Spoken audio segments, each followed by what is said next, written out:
dominant elite. So this is my particular hot topic. I think you can't look at any element of diversity through a specific lens. If you look at any of it, you have to look at all of it. But for today's purposes, I am going to be talking about gender. So let's look at challenges in society across the board. So what have we got? Well, we've got a massive inequality in pay. We've got the gender pay gap, and actually there's lots been written about that. The gender pay gap is not about equal pay for equal work, as lots of people have said. It's largely about the fact that the biggest gaps are where there is a discrepancy in power in an organisation, where there's more senior men at the top, more junior women at the bottom. Now, quite often that is used as an excuse. Well, you know, the reason we've got a really big gender pay gap is because we've got more senior men. Exactly, that is the point. That is what is being tried to flush out there. So it is that shouldn't be used as an excuse. It's an explanation, but it's not an excuse.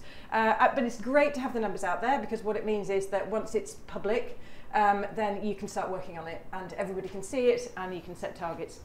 We have a whole series of terrible cultural and social challenges, and just in the way that we bring up girls and boys, it's just endemic. I have got 2 daughters, and you know, it's only now that looking back on my parenting, you know, me, the sort of supposedly ardent feminist, they were dressed in pink princess dresses, and you know, I did all the same mistakes that everybody else does.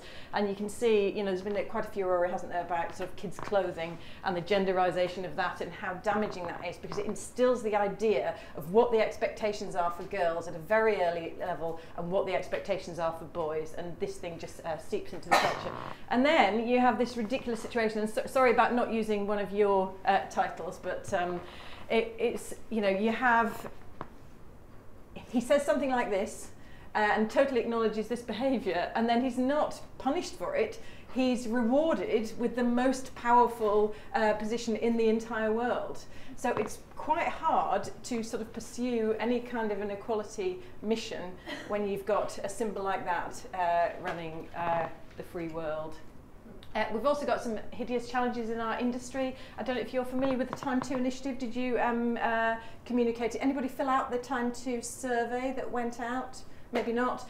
This was a big survey in our industry about sexual harassment, because it was a collaboration between WACL, the Advertising Association, ISBA, the IPA, and lots of groups getting together to say, well, okay, so since Harvey Weinstein, you know, what is the level? We just don't know what it's like. We assume it's probably bad-ish.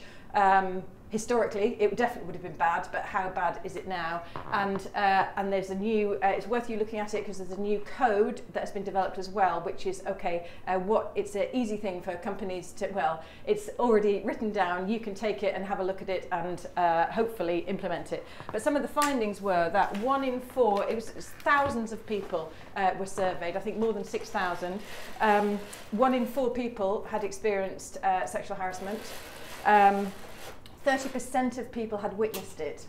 So even more people had witnessed it. 70% of those who'd experienced it, it happened in the last 5 years, and 28% in the last 12 months. So this is not a historical issue. This is a real challenge for our industry, and we have to take it very seriously. But very few of them were reported. So it's absolutely worth it. It's online. Go and have a look at it. You can see the results, and I think that gives you an idea of some of the challenges. Then we've got, you know, images, objectification of women and men in our through the communications that we are producing in our industry, and you know, incredibly narrowly defined roles for women in advertising. This is a constant bugbear of mine, that if you just analyse the whole output of whether it's TV advertising or press advertising or whatever, what you'll see is that women are confined to the domestic sphere, or presented as a nurturer, or they're a sex object, or they're most insulting and damaging of all, in my opinion, which is they're a bit part. So if there's ever a story that is about humanity, it generally doesn't feature women. Men are the protagonists, and women are the people that sort of fill in around the edges. Anybody know who that person on the end is there? He is a guy called Gustavo Martinez, and he, yes, exactly. He was, until relatively recently, global CEO of JWT, and he was sued by the Director of Communications at JWT, a woman called Erin Morgan, was it? Is that her name? I can't remember what her name is. Erin Johnson, let's get it right. And for a whole series of things, for making rape jokes, for referring to black people as apes.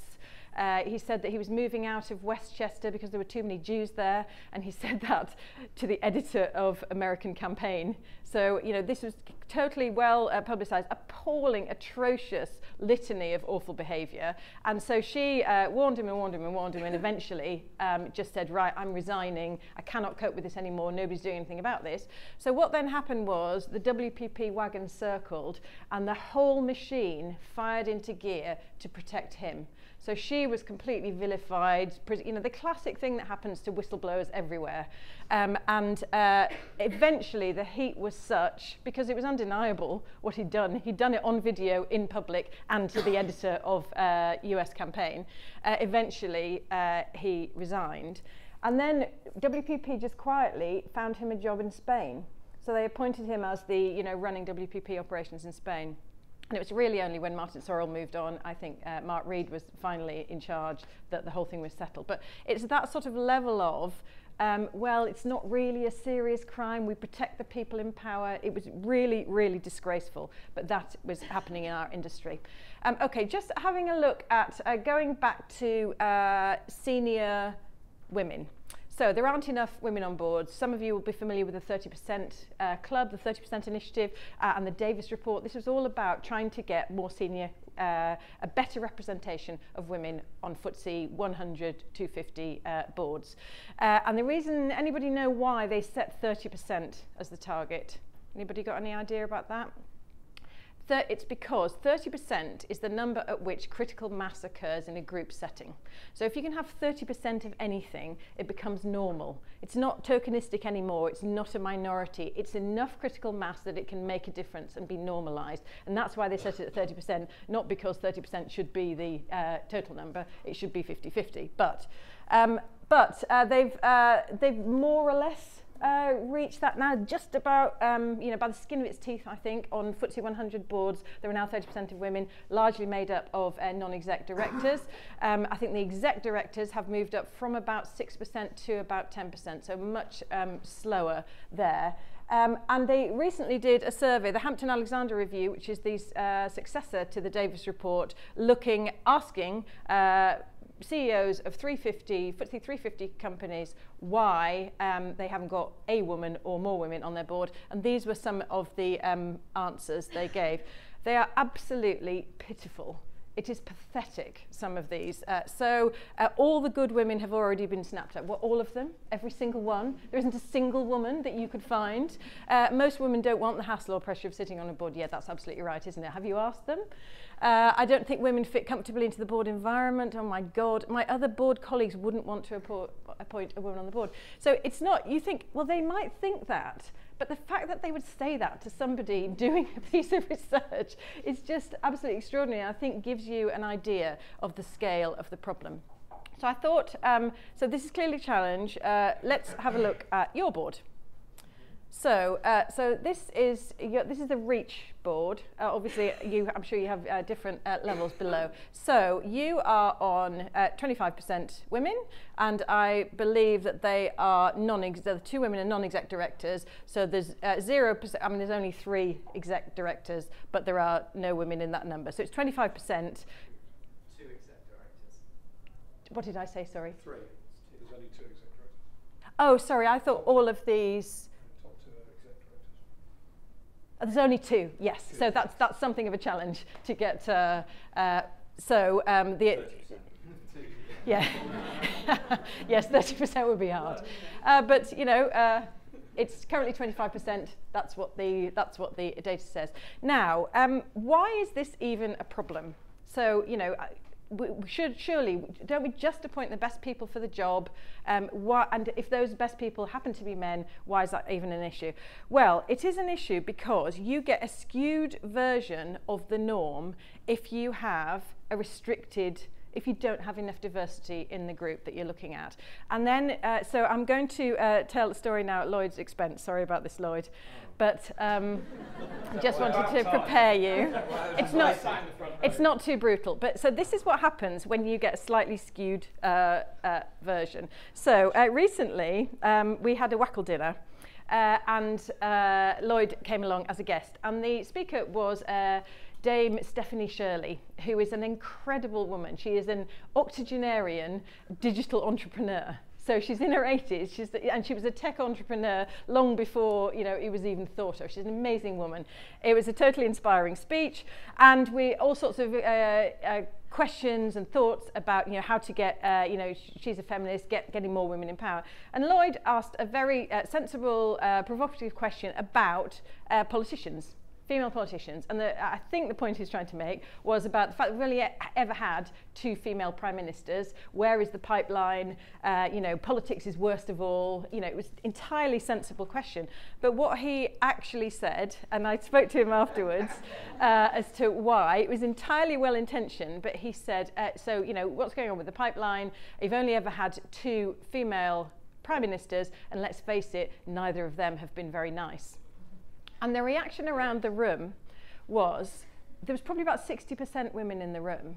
And the women didn't hear, whatever he intended, the women did not hear, oh, he's making a sort of off-the-cuff reference to the fact that he's a lefty and he thinks he's going to be criticised for the fact that he's criticising Tories. No, what they heard is, you are daring to criticise the 2 only female prime ministers we've had for not being very nice. That is the criticism that you're levelling at them. And so there was an audible, I mean, he was hissed. I've never heard that before. But it was, there was sort of a gasp, intake of breath. I was trying not to use the word I wanted to use. What was the word you? Well, I mean, as you say, it was political. It was yes. Because so it was May and Thatcher, obviously. And yes. So you're right. Yeah. And nice. people would perceive that as being, coming from you. That's a particular classic. Yeah. So, but of course, it doesn't matter. It's a great illustration because it doesn't matter what the intention was. Impact is everything, and that's not what he's meant or said, but that is what we heard in that room, in that environment where you don't have less than 30% women. You've got a dominant amount of women. Their response was totally different, and I suppose that is why it's important. If you don't have diversity around the table, then entrenched similar attitudes just continue, and you need to have refreshment and challenge. So what then inspired my Speak Up agenda? Well, it was going around the industry and just seeing this. And this slide is a bit out of date now. I think it's definitely improved representation of women on panels, but it just was almost everywhere I went. There would be manel after manel after manel, and nobody would seem to even question it. And you think, look at all that white male privilege sitting there pontificating. Imagine if every single one of those people on those panels had just asked, when they were asked to do that gig, if they just asked the question, can you just tell me about the representation on the panel? Are there going to be any women on the panel? Is there going to be any ethnic diversity on the panel? If they just asked that question, this wouldn't have been different. This would have been completely different. But of course, this is the thing. When you are in a position of power, you don't even realise it. It's totally assumptive. This feels like normal, but increasingly it didn't feel like normal to me. So then I immersed myself a bit in the topic, and this is not a new problem. I don't know, has anybody read this? One person. Well, you go, girl. So it's very short.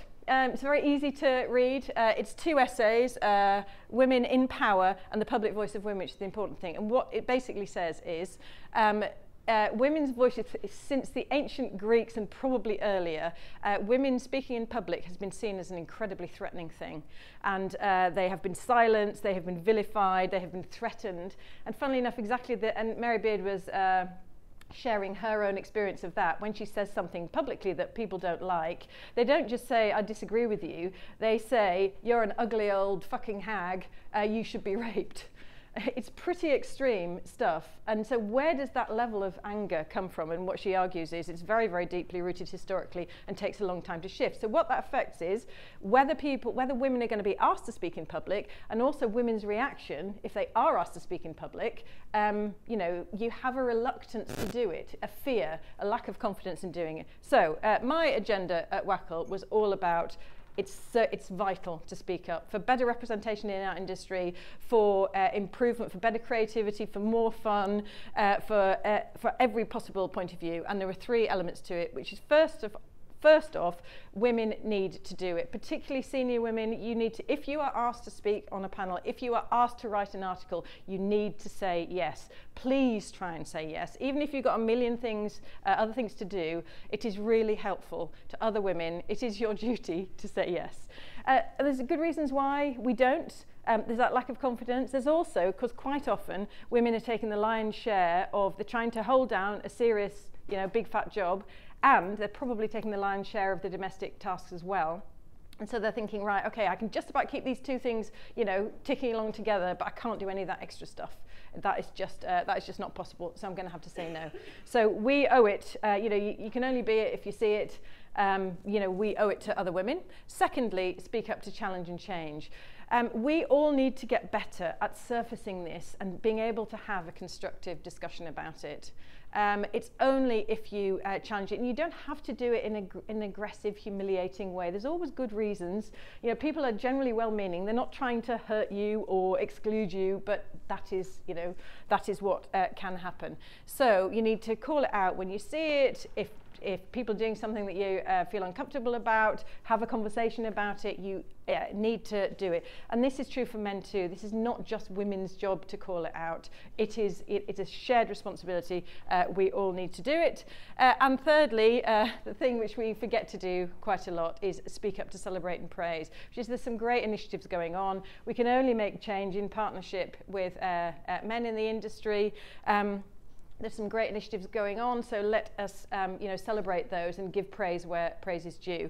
I would slightly qualify that and just be careful of the Matt Damon effect, which is, do you remember at the height of the Me Too scandal, when, you know, horror after horror was being unearthed from Harvey Weinstein on an almost daily basis? And I think Matt Damon tweeted something along the lines of, what not enough people are talking about is the good guys like me.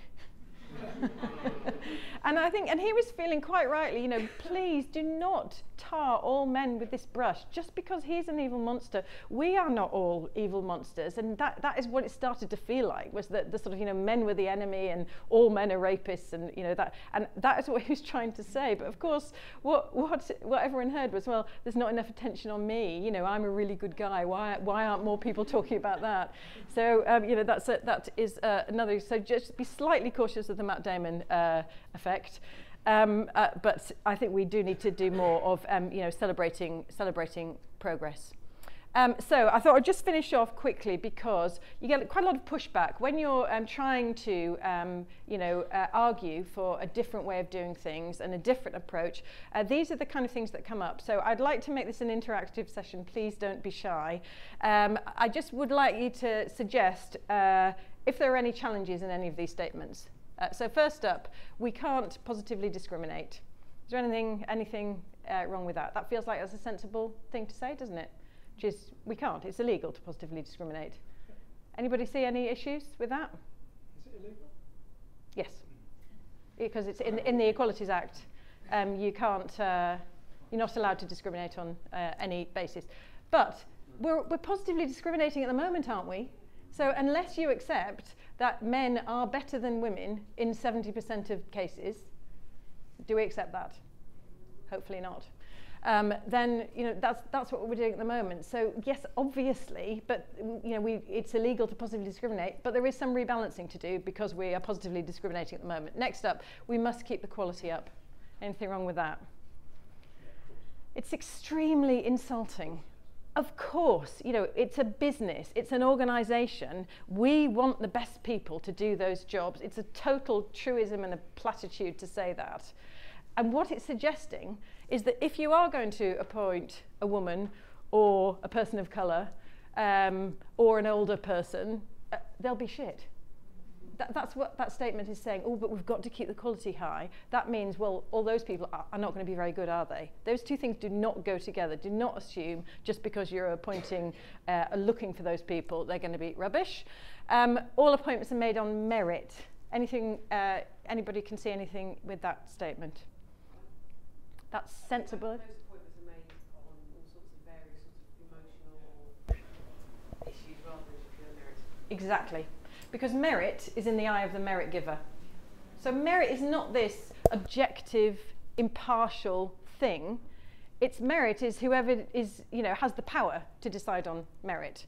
And so that is an enormously skewed, enormously emotional decision. And generally, we have all our unconscious biases. We tend to pick people that are like us, that maybe from the same background, that we feel a bit sort of simpatico with. That is what tends to happen. So be careful of that. We asked a woman, she said no. I mean, it's sort of obvious, but I go around challenging people. Why did you have a manel at that event? We asked a woman, but she said no. Is there only one woman that you could ask? When did you ask her? We asked her last week. Oh, right. So you waited, you filled your panel and gave them 3 months' notice, and then you asked a woman last week. No, unacceptable. We have no unconscious bias. Anything wrong with that? Unconscious bias. Well, we all have unconscious bias. And interestingly, I did, if you haven't done the Harvard unconscious bias test, then I would urge you to do it. I did it about a year ago, absolutely determined to beat it. Because, I'm the great feminist. I need to have no unconscious bias. I need to be impartial. I was shockingly biased. Okay, so I had a medium, even though I was doing my absolute darndest to beat the test, I had a medium association between women and family and men and career. And that's me. So, unconscious, we all have unconscious bias, including women. We are all part of the, subject to the same pressures, the same conditions. And so similarly, oh no, it's slightly different. Women are just as sexist as men. Is any thoughts on that? Don't be scared, I won't bite your head off, I promise. I think that the problem is if it's a societal issue rather than an individual issue, that's what you've got to try and fix. It's not anybody's fault, it's just this is the issue. Yes. About it. I would say that's probably true, probably, but it's much less of an issue because if women were the powerful elite, it would be. Whereas, women making jokes about, I don't know, the size of men's pecs or something, in the greater scheme of things, it's not great. And I think it's different in organisations that are dominated by women. I think we have to, little Thinkbox, we have more women at the top. I think we have to be slightly careful about that. But generally, it may be true, but it's not an issue. No woman would want to get a job just because of her gender.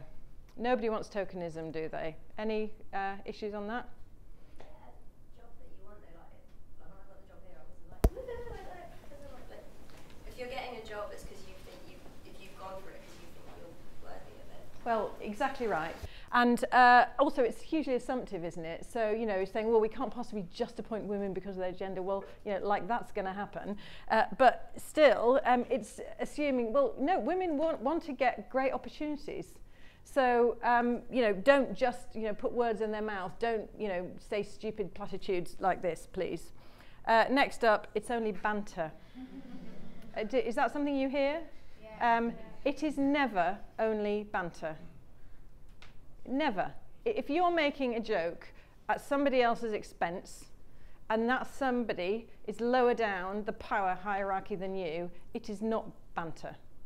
So you need to be really, really careful about that. And whether it's and a great example of that is I have a colleague who is gay, and he said that at his old job, he was totally, part of the gang, and he was sort of embraced into the group, very male-dominated, and a young, very handsome young man joined the team. And so the joke became that he was gay. So because he was good looking and trim and buff and all this stuff, they started taking the piss out of him about the fact that he was gay. And it was all very good humoured. He took it in good part. It wasn't meant as some sort of desperate homophobic thing. But my colleague had to explain to them that he felt really uncomfortable about it, because the reason it was wrong was because the fact that he might be gay is something that is funny. Why is that amusing? Why would that be funny? and it's only when you dig under the surface of it. It was not meant in a bad way, but that's how he interpreted it. And I think, as a father of girls, please don't say this, because that doesn't give you special license. As a mother of girls, it doesn't give me license. I've totally fucked it up. So, you know, it does not mean that you are oblivious to all sexism. You are prey to the same influences as the rest of us. So, and, you know, it's like some sort of, you know, super highbrow. No, just please don't say it. Right, sorry, I've gone on far too long. Thank you very much.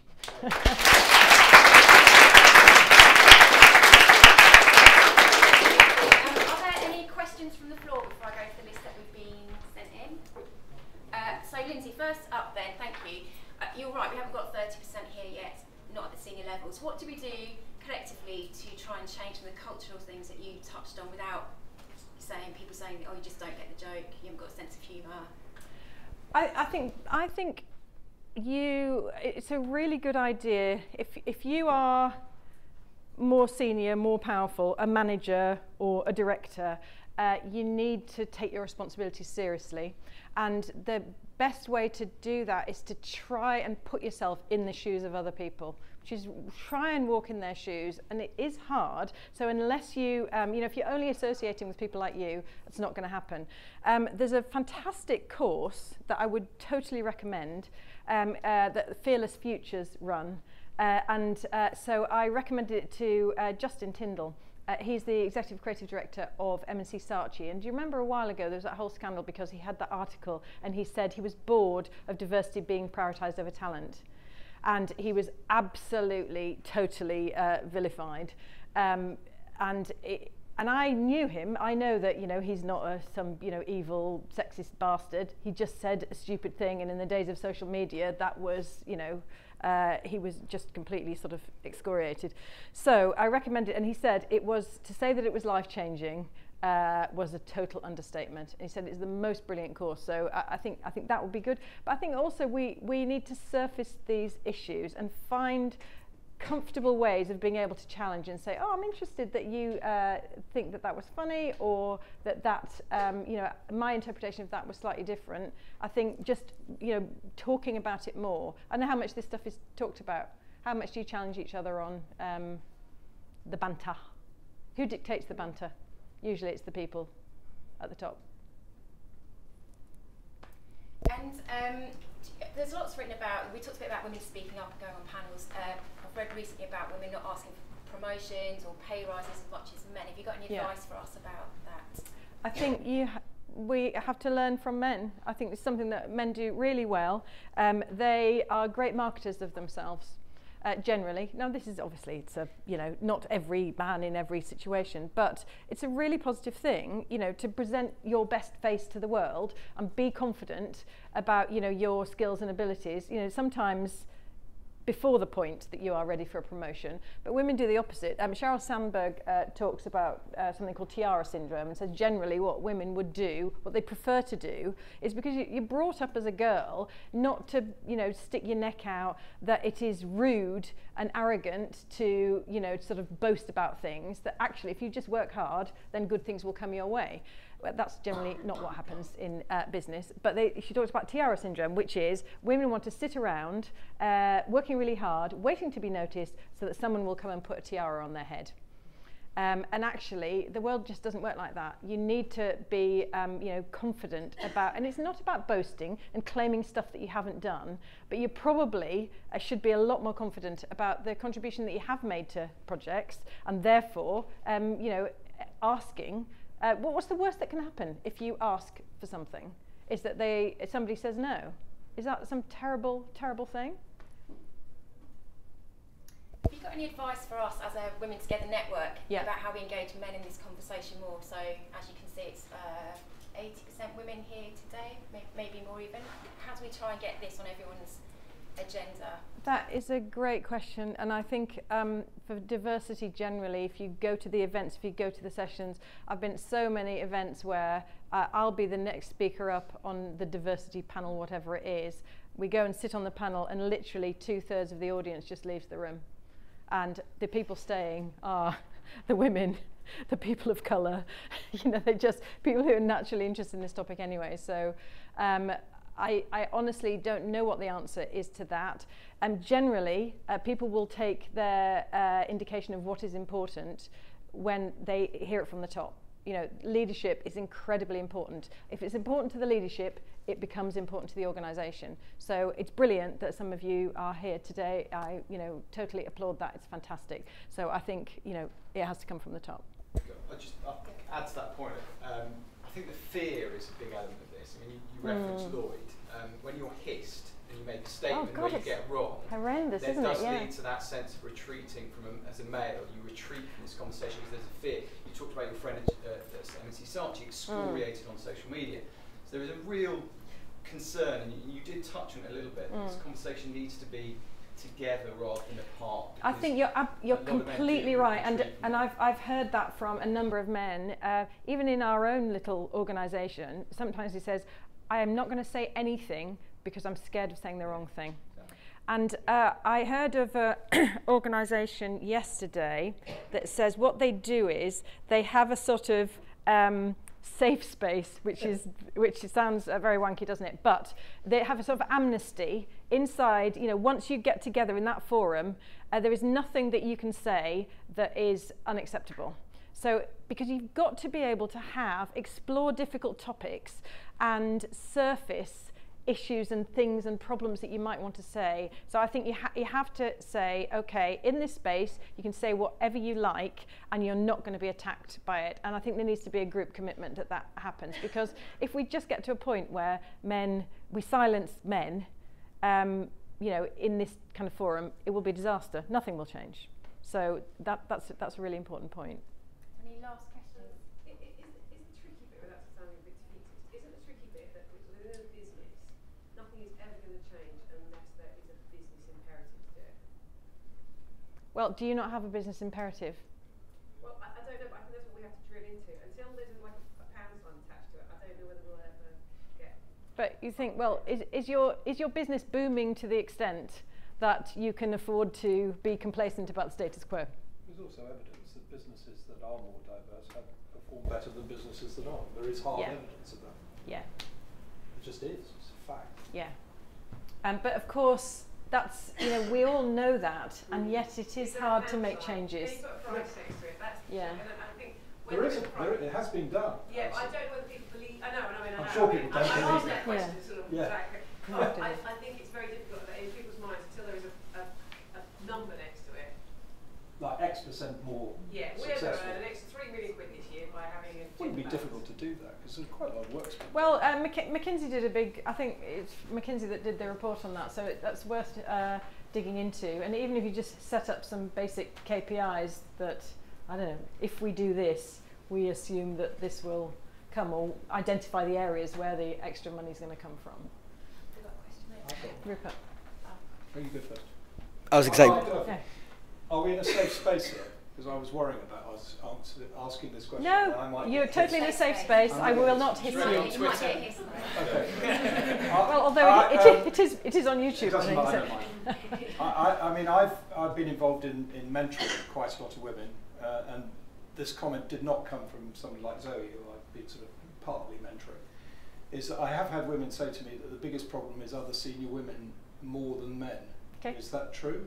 I'm sure it's true in cases. Again, you know, going back to Sheryl Sandberg, what she says is, those women have learnt to be successful in a particular way. Yeah. So they are a product of their conditioning and their environment, and what they've learnt is, you know, the way of the powerful elite. Behaving like naughty well, men. yes, they have become, and I think Margaret Thatcher was a classic example of that, wasn't she? Which is, you know, she was not like any other woman. You know, she was more masculine, more aggressive, more, and you know, if you think often on their way up, you know, climbing up the greasy pole, that's how women had to learn to succeed, because, you know, there would be prejudice against them, so had to prove that they were even better than the men. And I think that can be an issue, which is, well, I had to struggle this hard, so why should I make special allowances for you? I think it does happen, but, you know, this is why the 30% thing is so important. When you've only got one of those people, then, you know, they just adapt to their own environment. If you've got 30% and more, it starts to change. What's your view on sort of generally on targets versus quotas? I think targets are vital. Yeah. I would put quotas in place. Change is far too slow. We've been talking about this forever. Nothing changes, but that's my personal view. But I think you're probably right. And last question. So we've got someone watching screen. Rachel Cunningham asks, do you think there is an issue with mums trying to climb the ladder while needing to be a bit flexible as parents? For example, if mum does most of the pickups, etc. Parenting is a huge issue. I think there is far too much focus on working mums. In that, working dads is not even a phrase, is it? Whereas we assume that if you are a mum, it's going to be a problem and a challenge. And it is, because women take the lion's share often of those responsibilities. It will only change if we share responsibility for that. And personally, I think the best thing we can do is equalise maternity and paternity pay. Because I think, although I hate to say it, I think what we've done is we've extended and made more generous maternity pay and leave, which is a excuse me, entirely good thing, but at the expense of paternity pay. So they've got wildly out of sync. Now, most women would probably be in a generous organisation. They might be paid for 6 months, but they'd be off for a year, and men get 2 weeks and often don't take it. So I think if you equalise those two things and you send out a signal as an organisation that parenting is for both people, if a woman is taking the lion's share of the pickups, which she often is, we ought to be discussing, well, what is your partner doing? And can they help? Why not? Why is their job more important? Why is it always assumed that it has to be the woman? And I think once we start having those kinds of conversations, things will change. We've equalised that at Thinkbox. Shared parental leave. It's shared parental leave, not paternity leave. It's a slightly different nuance, but the principle is you're saying we are also going to pay you to be off, that hugely important time to bond with your child, to be there with your partner, to set the tone at the beginning that you're going to be responsible for childcare. So I think we need to spend much more time talking about working parents and much less about working mums. Can you just remind us to finish the 3 things that you about speak up? Speak up. Speak up to inspire. So for all women, please say yes. Please, don't just be silent. Prepare your questions. If you go to any industry event, always ask a question. Practice speaking up. It is scary, but we need you. We need your voices to be heard. Speak up to inspire. Speak up to challenge and change is number 2. There's more of that going on. We need to work out how we do that together, men and women, not just women. And not to be attacking men. We need to attack the problem rather than challenge men all the time. And thirdly, speak up to celebrate and praise. So well done to all of you for coming today. It was fantastic to see such a full room. Thank you very much.